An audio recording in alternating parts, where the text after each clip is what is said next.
Hello everyone, welcome to Sarathi mathematics.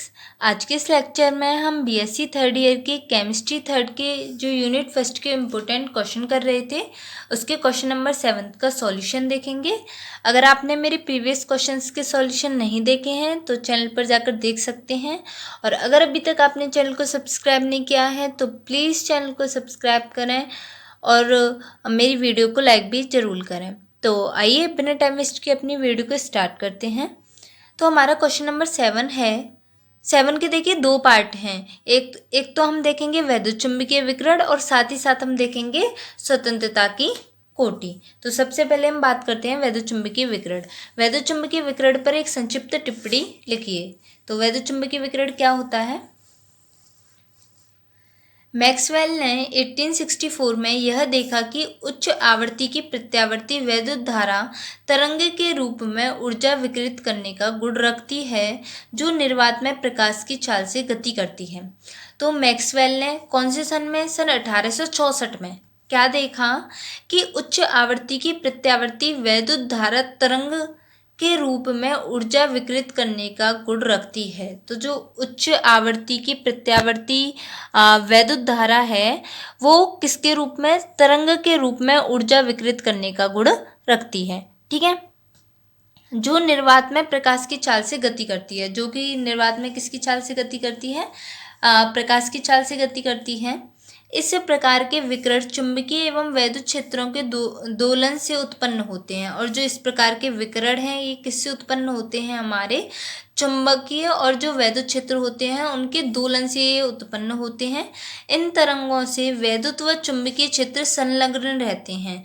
तो ये जो हमारी तरंगे हैं, वैद्युत धारा तरंग, ये जो प्रत्यावर्ती वैद्युत धारा है तरंग के रूप में ऊर्जा विकिरित करती है। तो ये जो तरंगे हैं इन तरंगों से वैद्युत व चुंबकीय क्षेत्र जो होते हैं वो क्या रहते हैं? संलग्न रहते हैं, जो एक दूसरे के लंबवत होते हैं। कैसे होते हैं? एक दूसरे के लंबवत होते हैं तथा तरंग के संचरण की दिशा के लंबवत दोलन करते हैं। और तरंग के संचरण की दिशा के कैसे दोलन करते हैं? लंबवत दोलन करते हैं। इसी कारण इन विकिरणों को वैद्युत चुंबकीय विकिरण कहा जाता है। और इन विकिरणों को क्या कहा जाता है? वैद्युत चुंबकीय विकिरण, क्योंकि इसमें विद्युत क्षेत्र भी होता है और चुंबकीय क्षेत्र भी होता है। ठीक है, ये आपके ये हैं, ये एक दूसरे के लंबवत कर रहे हैं। ये वाई है, ये एक्स एक्सिस है। यहाँ पर देखिए ये वाला जो क्षेत्र है ये हमने दूर दूर लिए हैं, जो दो दो करके, ये हमारे चुंबकीय क्षेत्र हैं। ये वाला हमारा क्या है? ये हमारा विद्युतीय क्षेत्र है। ये पूरे जो डायग्राम है आपका वैद्युत चुंबकीय विकिरण का डायग्राम है।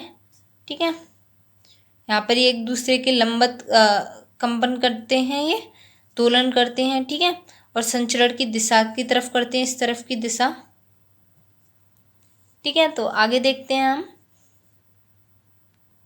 तो वैद्युत चुंबकीय विकिरण के एग्जाम्पल क्या है? श्वेत प्रकाश विकिरण है, रेडियो विकिरण है और साथ ही साथ अवरक्त विकिरण है आदि। सभी वैद्युत चुंबकीय विकिरणों में ऊर्जा निहित होती है। तो जितने भी हमारे वैद्युत चुंबकीय विकिरण होते हैं उनमें क्या होती है? ऊर्जा निहित होती है। सभी विकिरण ऊर्जा के छोटे छोटे बंडलों से मिलकर बने होते हैं, जिन्हें फोटोन कहते हैं। तो जो हमारे वैद्युत चुंबकीय विकिरण हैं वो ऊर्जा के किससे बने रहते हैं? छोटे छोटे बंडलों से मिलकर बने रहते हैं। और जो ये छोटे छोटे बंडल हैं इन्हें हम क्या कहते हैं? फोटोन कहते हैं। तो अगर हम फोटोन की ऊर्जा के ऊपर बात करें तो फोटोन की ऊर्जा क्या होती है? E=h²। यहाँ पर जो h है वो क्या है? हमारा प्लांक नियतांक है। और प्लांक नियतांक की जो वैल्यू होती है वो होती है हमारी 6.62 × 10⁻⁻34 जूल सेकेंड। और यहाँ म्यू क्या है हमारी? न्यू क्या है हमारी? ये आवृत्ति है। इक्वल हमने देखिए न्यू की जगह क्या लिख दिया है? न्यू इक्वल क्या होता है? C/λ। तो C/λ पुट कर दिया है, ये हो गया E=SC/λ। तो यहाँ से हम h को हटा के ये क्या हो जाएगा? E is inversely proportional lambda and E is directly proportional new. तो हम कह सकते हैं कि फोटोन की ऊर्जा तरंग दैर्घ्य के व्युत्क्रमानुपाती व आवृत्ति के क्या होती है? अनुक्रमानुपाती होती है। ठीक है, तो ये तो हमारा हो गया वैद्युत चुंबकीय विकिरण। अब हम देखते हैं हमारे जो स्वतंत्रता की कोटि है वो क्या है? 7th का सेकंड पार्ट है हमारा, अणुओं की स्वतंत्रता की कोटि को संक्षिप्त में समझाइए। तो अणुओं की स्वतंत्रता की कोटि क्या होती है? किसी भी तंत्र में अणु या कण की स्थिति को दर्शाने वाले आवश्यक निर्देशांकों की संख्या को स्वतंत्रता की कोटि कहते हैं। तो कोई भी तंत्र में हम अणु या कण की स्थिति जो दर्शाते हैं तो उनके लिए जो आवश्यक निर्देशांक होते हैं उनकी संख्या को हम क्या कहते हैं, स्वतंत्रता की कोटि कहते हैं।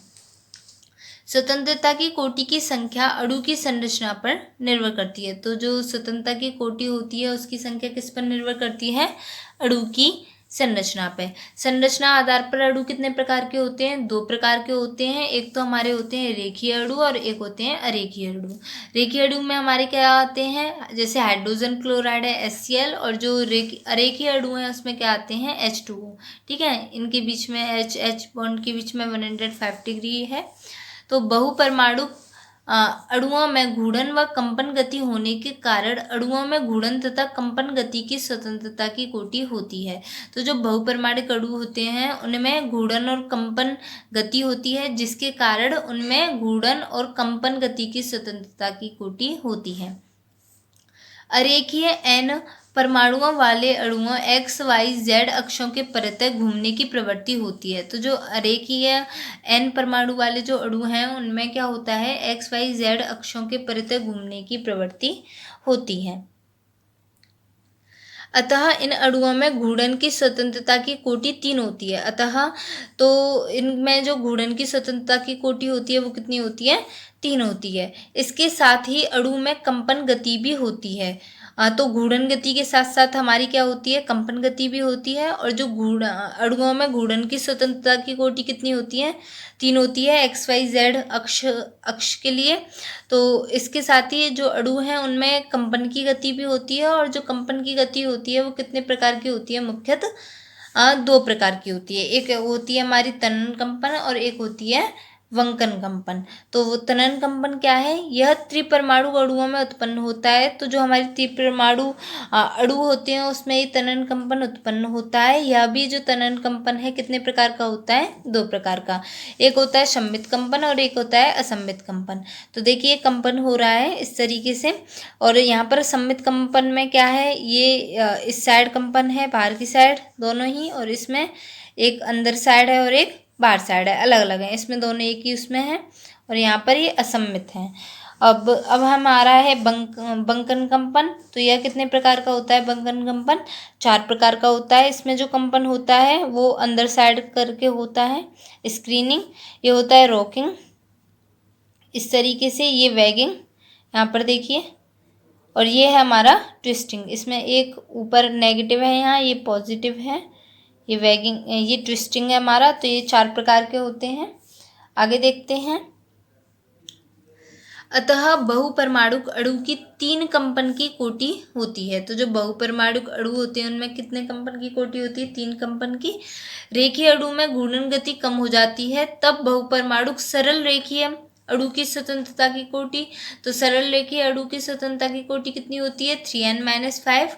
और जो अरेखीय बहुपरमाणुक अणु की स्वतंत्रता की कोटि होती है वो कितनी होती है, 3n-6। तो आई होप आप सभी को ये वीडियो अच्छे से समझ में आई हो, और अगर आपके लिए ये वीडियो थोड़ी भी हेल्पफुल रही है तो प्लीज़ चैनल को सब्सक्राइब करें और वीडियो को लाइक करना ना भूलें। Thanks for watching.